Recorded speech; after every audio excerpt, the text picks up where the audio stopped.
Good morning, dear students. So our next topic is social changes. Some important social changes took place during this period. They dealt with issues of caste system, tribal societies, and treatment meted out to women. अब इसके अंदर जो social changes थे इस period के अंदर वो थे कास्ट सिस्टम से रिलेटेड थे, ट्राइबल सोसाइटी से रिलेटेड थे, और उस टाइम पे वुमेन की जो सिचुएशन थी सोसाइटी के अंदर उससे रिलेटेड थे। इन सब इश्यूज से रिलेटेड बहुत सारे चेंजेस, जिनको सोशल चेंजेस कह सकते हैं, उस टाइम पीरियड पे आए।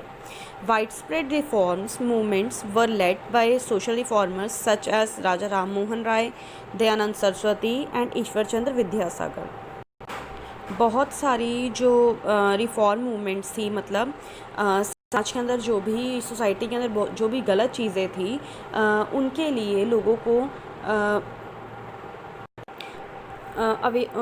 उनके लिए लोगों को अवेयर करने के लिए बहुत सारे जो सोशल रिफॉर्मर्स थे, जैसे राजा राम मोहन राय, दयानंद सरस्वती, ईश्वर चंद्र विद्यासागर, इन सब ने बहुत काम किया। Some significant legislations were passed by the British government which British government ने बहुत सारे लॉज पास किए, जिसमें थे, फर्स्ट था बैंड सती। मतलब उस टाइम पे सती प्रथा चल रही थी। उसके अंदर क्या किया जाता था कि हस्बैंड की डेथ होने के बाद उसकी वाइफ को उसके साथ ही जला दिया जाता था। उस चीज़ को ब्रिटिश गवर्नमेंट ने बैन किया। Encouraged window marriages. विडो मतलब जिन वुमेन का हस्बैंड की डेथ हो जाती थी, उसके बाद उनको रीमैरिज नहीं करने दी जाती थी। एनकरेज विडो रीमैरिजेस, इस चीज़ को ब्रिटिश गवर्नमेंट ने एनकरेज किया कि जो विडोज़ हैं उनकी दोबारा मैरिज की जानी चाहिए। प्रिवेंटेड चाइल्ड मैरिजेस, उस टाइम पे बाल विवाह जिसको कह सकते हैं, चाइल्ड मैरिजेस होती थी। इस चीज़ को ब्रिटिश गवर्नमेंट ने गलत बताया और इसके खिलाफ लॉ पास किया। Regulated education of the girl child, उनके अकॉर्डिंग जो गर्ल चाइल्ड है उसकी भी एजुकेशन वैसी ही होनी चाहिए, उसकी एजुकेशन वैसी ही होनी चाहिए जैसे एक बॉय चाइल्ड की होती है, इसलिए उन्होंने इस चीज़ को भी एनकरेज किया। Another important change was an effort to integrate tribal people into mainstream society. अब जो एक और अनदर चेंज जो था सबसे बड़ा, वो ये था कि जो ट्राइबल पीपल थे उनको मेन सोसाइटी के साथ जोड़ना। मतलब वो बिल्कुल उनकी जो सोसाइटी थी ट्राइबल पीपल की, वो एक सोसाइटी से बिल्कुल अलग रहते थे। उनको सोसाइटी की मेन स्ट्रीम के साथ जोड़ना ही एक चेंज जो था वो सबसे बड़ा ये भी था। Another set of changes affected the Indian education system. Another set of changes affected the Indian educational system. एक और जो चेंज था वो था एजुकेशन, इंडिया के एजुकेशन सिस्टम को इसके अंदर अफेक्ट हुआ था, मतलब उसको चेंज किया गया था इसके अंदर। The British required a large number of people to run different level of administration. अब जो ब्रिटिशर्स थे उनको अपनी गवर्नमेंट को चलाने के लिए अलग अलग तरह के लोगों की ज़रूरत थी। Therefore they overhauled the traditional system of education, मतलब उन्होंने जो ट्रेडिशनल सिस्टम चल रहा था एजुकेशन का उसके अंदर थोड़ा चेंज किया। Leading to the birth of an English educated middle class in India. और क्या किया कि अपनी ही एक एजुकेशन सिस्टम चलाया जिसके according leading to a birth of an English educated middle class. English इस टाइम पे जो इंग्लिश थी वो इंडिया के अंदर आने लगी। लोगों को क्या किया जा रहा था कि इंग्लिश स्टडी करवाया जा रहा था। This class not only produced bureaucrats to serve the British rulers. अब इसके अंदर क्या हुआ कि ये जो ब्रिटिशर्स थे वो क्या करते थे कि लोगों को, इंडियंस को इंग्लिश स्टडी करवाते थे और अपने फ़ायदे के लिए, मतलब अपना एडमिनिस्ट्रेशन चलाने के लिए। इससे क्या हुआ कि एक तो जो वो लोग थे वो उनके सर्वेंट्स बनते गए, उनकी ही सेवा करते थे वो। To serve the British rulers it gave rise to some outstanding leaders. इसके साथ साथ ही बहुत सारे आउटस्टैंडिंग लीडर्स भी निकले यहाँ से इंडियन नेशनल मूवमेंट के लिए। उसको चेंज किया गया था इसके अंदर। The British required a large number of people to run different level of administration. अब जो ब्रिटिशर्स थे उनको अपनी गवर्नमेंट को चलाने के लिए अलग अलग तरह के लोगों की ज़रूरत थी। Therefore they overhauled the traditional system of education, मतलब उन्होंने जो ट्रेडिशनल सिस्टम चल रहा था एजुकेशन का उसके अंदर थोड़ा चेंज किया, leading to the birth of an English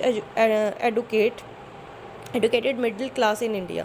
और क्या किया कि अपनी ही एक एजुकेशन सिस्टम चलाया जिसके according leading to a birth of an English educated middle class. English इस टाइम पे जो इंग्लिश थी वो इंडिया के अंदर आने लगी। लोगों को क्या किया जा रहा था कि इंग्लिश स्टडी करवाया जा रहा था। This class not only produced bureaucrats to serve the British rulers. अब इसके अंदर क्या हुआ कि ये जो ब्रिटिशर्स थे वो क्या करते थे कि लोगों को, इंडियंस को इंग्लिश स्टडी करवाते थे और अपने फ़ायदे के लिए, मतलब अपना एडमिनिस्ट्रेशन चलाने के लिए। इससे क्या हुआ कि एक तो जो वो लोग थे वो उनके सर्वेंट्स बनते गए, उनकी ही सेवा करते थे वो। It to serve the British rulers it gave rise to some outstanding leaders. इसके साथ साथ ही बहुत सारे आउटस्टैंडिंग लीडर्स भी निकले यहाँ से इंडियन नेशनल मूवमेंट के लिए। Next is Indian nationalism. The term nationalism signifies a great love for one's motherland and a desire to liberate it from foreign rule. Nationalism होता है बेटा अपनी कंट्री के लिए, अपनी मदरलैंड के लिए जो हमारा लव होता है अनकंडीशनल, उसको ही हम नेशनलिज्म कहते हैं। और उसको बचा कर रखना फॉरेन रूल से, इसको ये भी इसके अंदर इंक्लूड होता है। Western education brought an idea of democracy. Western education से डेमोक्रेसी का आइडिया आया, इक्वलिटी का आइडिया आया, लिबर्टी का आया एंड नेशनहुड का आया, which inspired educated Indians to question the British rule. अब ब्रिटिशर्स क्या कर रहे थे, एजुकेशन को, लोगों को एडुकेट होने के लिए अवेयर कर रहे थे, जिससे उनके अंदर जो आइडिया थे डेमोक्रेसी के, इक्वलिटी के, लिबर्टी के, नेशनहुड के, ये सब आइडियाज़ आए।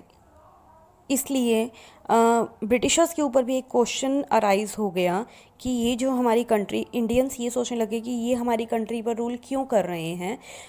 और यहीं से ही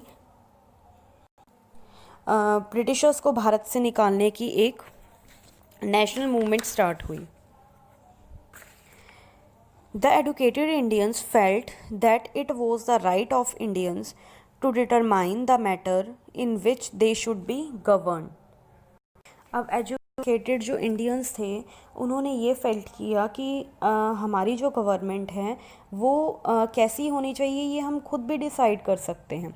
so the development of the concept of India, मतलब एज अ नेशन, इंडिया को एक नेशन के फॉर्म में बनाना, इंडिया को एक नेशन बनाना। और जो इंडियंस थे उन्होंने सोचा कि हम यहाँ के लोग हैं, हम इंडिया में रहने वाले इंडियंस हैं, तो हमें अपनी मदरलैंड के लिए कुछ करना चाहिए। इसलिए स्ट्रगल फॉर फ्रीडम स्टार्ट हुआ।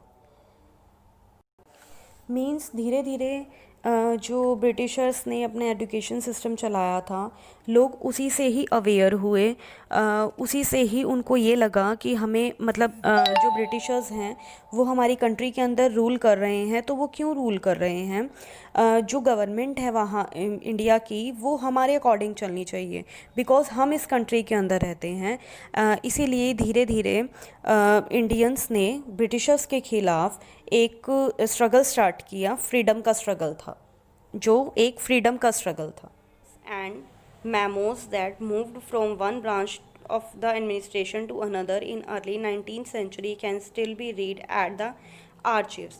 अब जो रिकॉर्ड होते थे, जो लेटर्स जाते थे या जो मेमोज जाते थे एक एडमिनिस्ट्रेशन स्टाफ से दूसरे एडमिनिस्ट्रेशन स्टाफ की तरफ, उनको हम आज भी आर्चिव की फॉर्म में रीड कर सकते हैं।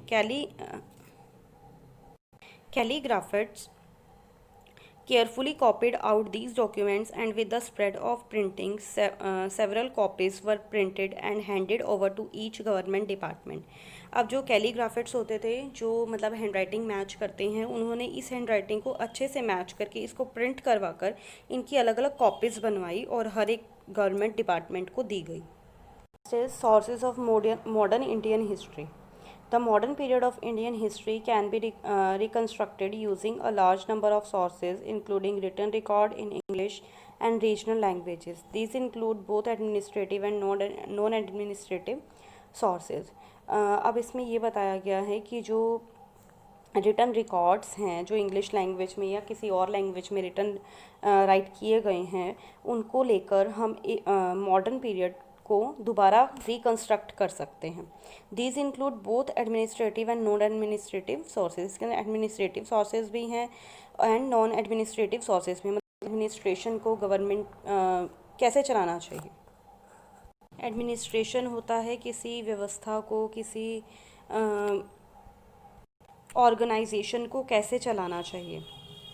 Administrative sources. Administrative sources are written records of the British in India prepared by administrators, officials and historians appointed by the colonial government. Administrative sources जो थे वो ब्रिटिशर्स ने राइट करवाए थे, उनके रिटन रिकॉर्ड्स थे जो एडमिनिस्ट्रेटर्स ने, ऑफिशियल्स ने या फिर हिस्टोरियंस ने राइट किए हुए थे. Official records. Official records of the British administration are a very important source, as the British believed that every instruction, plan, policy and decision had to be written and recorded for clarity and as ready reference for quoting in case of a dispute. ये record जो थे वो बहुत ज़्यादा उनके लिए important थे, क्योंकि ये सारे रिटन रिकॉर्ड्स थे. उनके अकॉर्डिंग जो भी रिकॉर्ड्स हैं, जो भी इंस्ट्रक्शंस हैं, जो भी प्लान या पॉलिसीज़ हैं, वो सब रिटन होने चाहिए, ताकि अगर फ्यूचर में नीड पड़े, उसके ऊपर कोई क्वेश्चन अराइज हो, तो आपके पास उसका रिटन में प्रूफ होना चाहिए. There are about 300 collections and over 3000 smaller deposits of private paper relating mainly to the experiences of the British in India. इसके अंदर about 300 कलेक्शंस मिली हैं और 3000 स्मॉलर डिपॉजिट प्राइवेट पेपर्स, मतलब पेपर्स राइट किए गए हैं. 3000 वो प्राइवेट पेपर्स मिले हैं जिसके ऊपर ब्रिटिशर्स का इंडिया के अंदर जो एक्सपीरियंस था उन्होंने वो राइट किया हुआ है. The collection of such documents is called an archive. इस डॉक्यूमेंट्स के कलेक्शन को आर्चीव बोलते हैं. Record rooms attach to administrative institutions were set up by the British. अब जो एडमिनिस्ट्रेटिव इंस्टीट्यूशंस होते थे, ब्रिटिशर्स क्या करते थे, उनके साथ ही अपने एक रिकॉर्ड रूम अलग से बनवाते थे. तो अभी भी जो हैं रिकॉर्ड रूम्स वो अटैच्ड हैं एडमिनिस्ट्रेटिव इंस्टीट्यूशंस के साथ. Archives and museums also preserve records. ये सब भी रिकॉर्ड प्रिजर्व करती हैं. Letters and memos that moved from one branch of the administration to another in early 19th century can still be read at the archives. अब जो record होते थे, जो लेटर्स जाते थे या जो मेमोज जाते थे एक एडमिनिस्ट्रेशन स्टाफ से दूसरे एडमिनिस्ट्रेशन स्टाफ की तरफ, उनको हम आज भी आर्चिव की फॉर्म में रीड कर सकते हैं. Calligraphers carefully copied out these documents, and with the spread of printing, several copies were printed and handed over to each government department. अब जो कैलीग्राफर्स होते थे, जो मतलब हैंड राइटिंग मैच करते हैं, उन्होंने इस हैंड राइटिंग को अच्छे से मैच करके इसको प्रिंट करवा कर इनकी अलग अलग कॉपीज़ बनवाई और हर एक गवर्नमेंट डिपार्टमेंट को दी गई.